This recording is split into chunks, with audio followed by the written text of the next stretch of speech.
Masayang araw! So ang pag-uusapan natin sa ating video ngayon ay ang bagong update ng SSS. So kung bago ka pa lang sa aking channel, huwag kalimutang mag-subscribe at i-check ang mga iba pang videos. Yun, i-open natin ang ating mga browser at i-type natin ang sss.gov.ph at ilalagay ko na lang din sa description ang kanilang link para hindi na kayo mahirapan. Maraming lumalabas chat, pero ang i-click natin yung may nakalagay na www.sss.gov.ph kasi yan yung legit. Andito na tayo sa kanilang website. Scroll down nyo lang para makita nyo kung ano yung gusto nyong gawin. Ganito yung makikita kapag cellphone ang gamit. Pero try natin i-desktop site. So, wait natin. So, ganito na siya. Natapos, at dahil gusto natin mag-login para makita ang bagong update ng SSS, pinutin natin tong create my SSS account or login. Tapos, dito na tayo. I-click ulit natin ang login.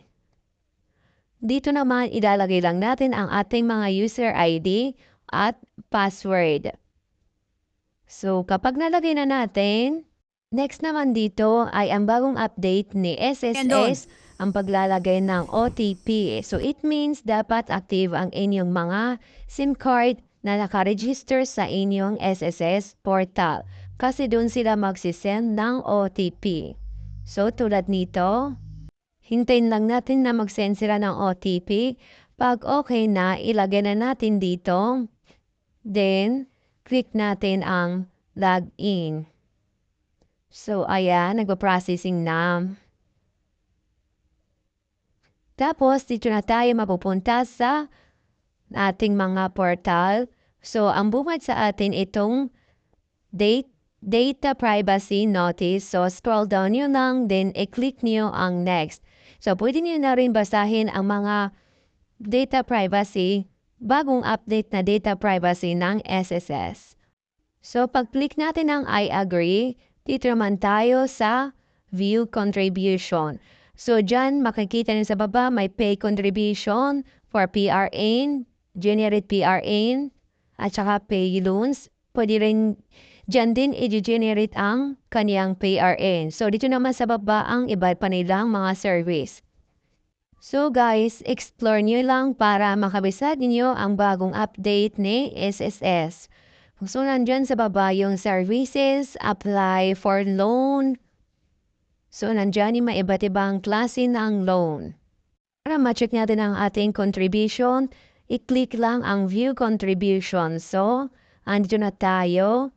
Makita natin lahat ng mga total number ng contribution natin. At ang total amount ng ating contribution, pwedeng-pwede nyo ma-check dyan. Andyan din ang SEVM contribution, Flexi Fund, Mandatory Pension Booster, Voluntary Pension Booster. So, i-check nyo na lang dyan. Pindutin nyo lang itong mga nasa gilid kung ano yung mga gusto nyo pang makita. So, katulad niyan, SEVM, andyan din. Para naman sa mga gustong i-check ang kanilang details, i-click lang ang member details dito sa taas. So, ayan, makikita niyo lahat dyan. Baka may gusto kayong palitan. May separate video tayo para dyan. So, ayan, scroll down niyo lang para makita niyo lahat.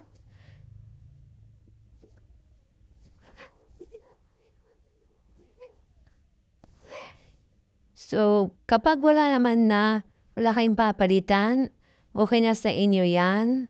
At gusto niyo pang mag-explore, pindutin lang itong parang box dito sa taas para mapunta kayo sa menu. Then, piliin niyo lang kung ano pa ang gusto niyo pang makita. So, tulad nito. Pinindot ko kanina is yung dashboard. So, ayan, bumalik ka naman sa dati. Bumalik ka naman dito.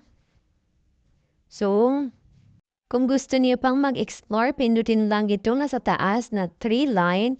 Then, dito na kayo mapupunta. So, ayan. My dashboard. member information. Tapos pag pinindot yung service, lalabas yung mga services nila, yung loans, and benefits. So, nandyan lahat ang mga kailangan nyo. Tapos, meron din payment reference number. So, balik tayo sa dashboard. Hintayin lang natin. So, ang itry naman natin ay ang generate PRN4 contribution. So, ganyan siya. Ayan. Ilagay nyo lang yung mga kailangan.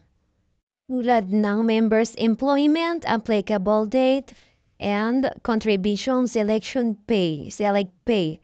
Ay, pag alaman natin to, balik tayo sa ating dashboard at dito naman tayo mag-explore. So, dito sa taas, may makikita kayong bell icon. Pag pinindot natin yan, dyan natin makita ang ating mga notification, ang ating mga messages. Tulad nito. Okay, next naman para sa mga gustong mag-set ng appointment. So, pindutin nyo lang itong parang calendar sign dito sa taas. Itong color blue. So, ayan. Diyan na tayo maglalagay ng ating appointment. So, andyan makikita nyo yung purpose, region, select branch, appointment date, appointment time, select time din, then concern. So, after nyo ma-fill up yan, i-click lang ang next. Hanggang dito lang po ang ating tutorial video ngayon. Para sa may mga katanungan o request video, paiwan na lang po dyan sa comment section. At kung nagustuhan mo ang aking mga videos, pinutin ang subscribe button at bell icon para updated ka sa mga bago kong video. Paalala lang po, huwag niyong kakalimutan i-sign out ang inyong mga SSS portal para sa inyong seguridad. Salamat!